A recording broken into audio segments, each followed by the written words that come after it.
Since the dawn of time, the armies of heaven and hell have waged an endless war.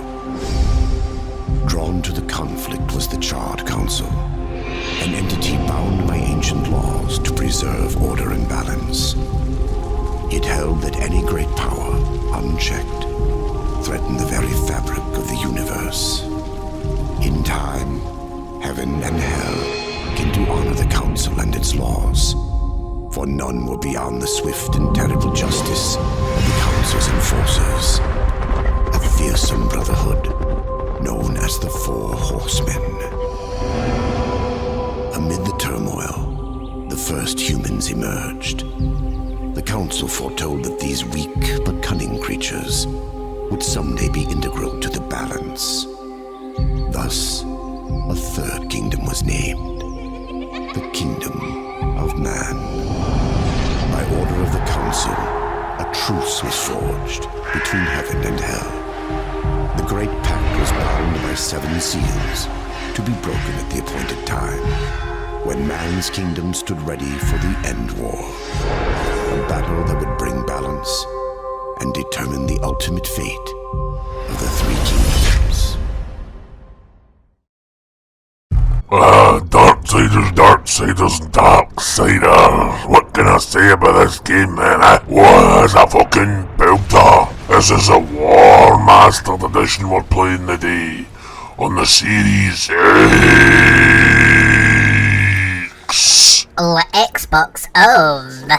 Right, let's get into the meat and totties of this game. Let's get wired right into it. What is Darksiders War Mastered Edition?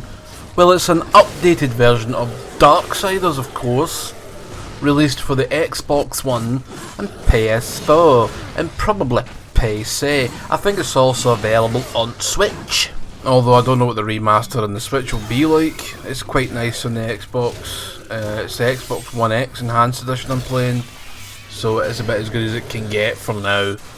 And yeah, it runs really well. It's a really nice upgrade. It's a very pleasant game to play.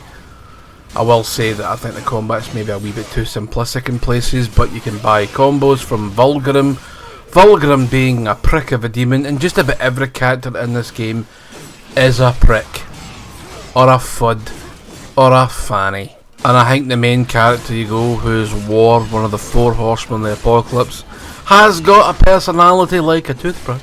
He's very stoic and like this all the time, and he just kinda talks like that, and a big run-on monotone. I like him, but he is a bit of a dull chap. But then again, if you were locked up for 100 years and then sent back to clean up a mess that wasn't yours, but was getting blamed on you, well, like, I'd be too impressed either. Mark Hamill's also in this as not Joker. Now, I've noticed this about Mark Hamill's performances in these sort of roles, that he just plays the Joker. He is a floaty wee bastard in this, and he is just the Joker in this. Same goes for Masters of the Universe.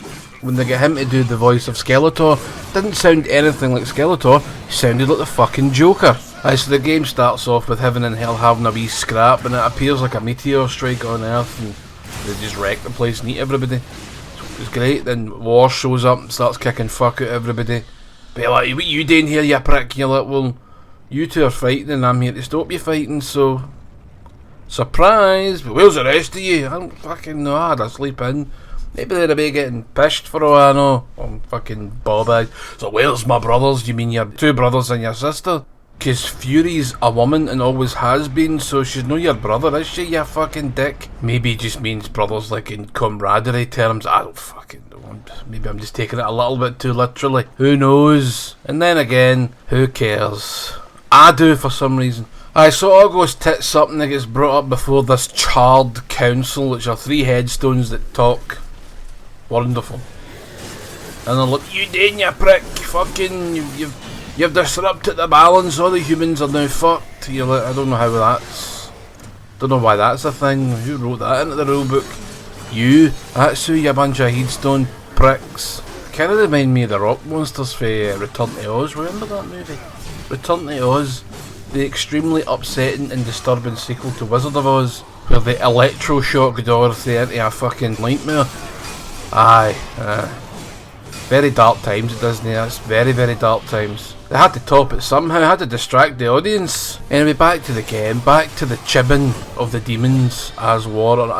You'll notice that War in this playthrough has got a different set of armour on. That's because I found the abyssal armour pieces during my last playthrough and I'm wearing it just now. So if you want to know where the abyssal armour pieces are, go ask somebody else, because I can't remember. That was fucking about a year ago I did this, right? So you'll just need to go into YouTube fucking like me. That's what I did to find it. A couple of them are really awkward bastards to find. Then after a wee while of chibbing and chopping and smashing and grabbing and stabbing and spilling all the demon blood that you can, you'll come across a demon called Samael. It's like fucking hell, man.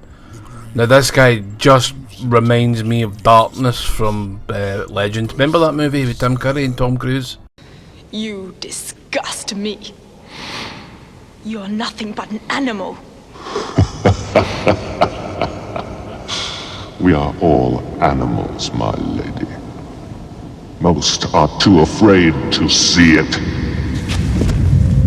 Damn you! We are all of us damned, my queen.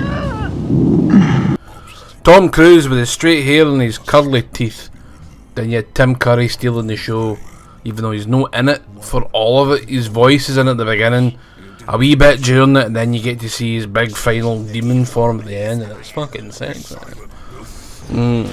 Sorry, I was daydreaming there. And I think he's probably one of the more interesting characters in the whole thing. And he will set about you a task to collect 4 demon hearts. Then you go and collect the 4 demon hearts and he buggers off. He's like, right, cheers mate, see ya. Wait for a pint down the local. Couldn't do that in this fucking shithole. Wall's like, aye, cheers mate, fucking, I'm gonna go kill this destroyer prick who's grabbed this archangel called Abaddon. You're like, or Abaddon, as some twats would like to say. Abaddon? Fuck off, it's Abaddon, you dicks. They even say Abaddon in this game. They don't say Abaddon or Abadian or a fucking shiting or a Jobby. Anyway, we're getting distracted here, but Jobby, such like mispronunciations of fairly easy to pronounce things. But what I like to call Abaddon is greeting face, because he's a greeting face cunt, so there you go. And you'll have to tackle his subordinate Uriel throughout the game. Not bad boss fights actually. And that's a nice wee segue into the boss fights, because I actually think they're pretty good in this game, believe it or not. Not the biggest fan of traditional boss fights in games, but these are good fun. You get to smack around these giant demons and then mutilate them, rip at their hearts and feed it to another fucking demon. It's good. I mean, that is a good time. That's a Saturday night to remember, okay? And you get some very interesting and varied locales. There's even a Panzer Dragoon moment in this game. I was like, fucking hell. I just wish there was a wee bit more variety throughout the rest of the game. You do get guns, like angel guns and demon guns. So it's not as if you're just swinging about this big sword all the time. You do get to shoot things if you want. You don't have to though. There are also secret boss fights, but I'll let you see if you can find those. The game also has a sort of Zelda feel to it. There's a bit of backtracking. You could say Metroidvania as well. This is actually a better Castlevania game than the Lords of Shadow games. That's it's quite a damning indictment of those titles, but if you really want to have a sort of what a modern day Castlevania might actually feel like, buy these instead. You also got all manner of wee gadgets and toys to play with other than your sword. You've got a scythe, a gun, a big horn thing to waken up these big stone door thingy things. You've got a gauntlet called the Tremor Gauntlet that can be used to break all the ice things you see around you all the time.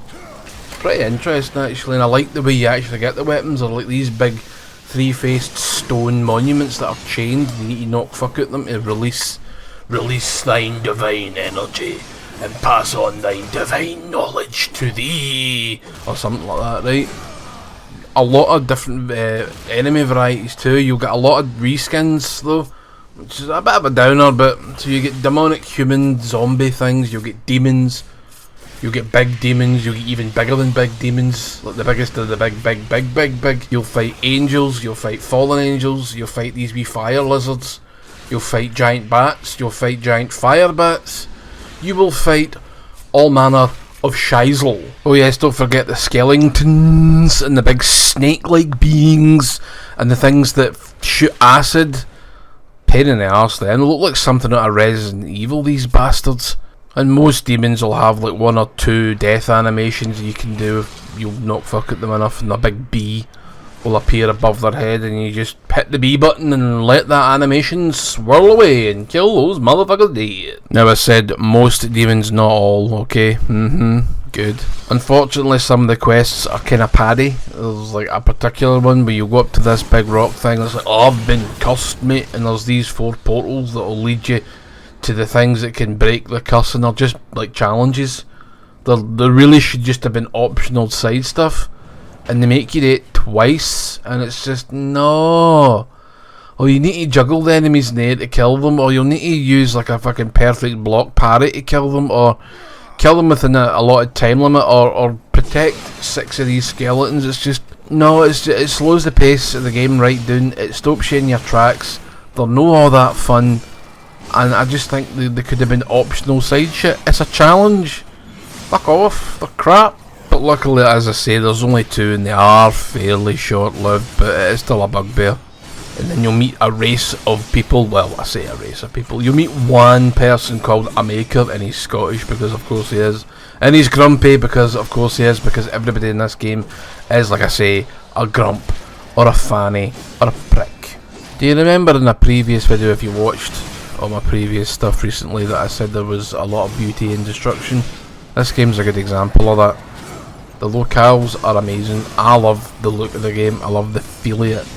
It's raw and it's all wrecked, and aye, that gets my plums pumping, I'm not gonna lie to you. So I think I've played this game about maybe a dozen times now, so that doesn't tell you it, and I don't really know what will. I do recommend it. I recommend it if you're a fan of Castlevania, Zelda, any of those sort of action adventure games that have got mild backtracking. Go and get it, enjoy it, and then you've got another 2 that I'll review as well. Actually another 3. I keep forgetting about Darksiders Genesis, as do a lot of folk, I think, but that could be wrong. It could just be me being a twat. Well, as always guys, I want to thank you for coming along to my TED talk on this game, and I'll see you all in the next one.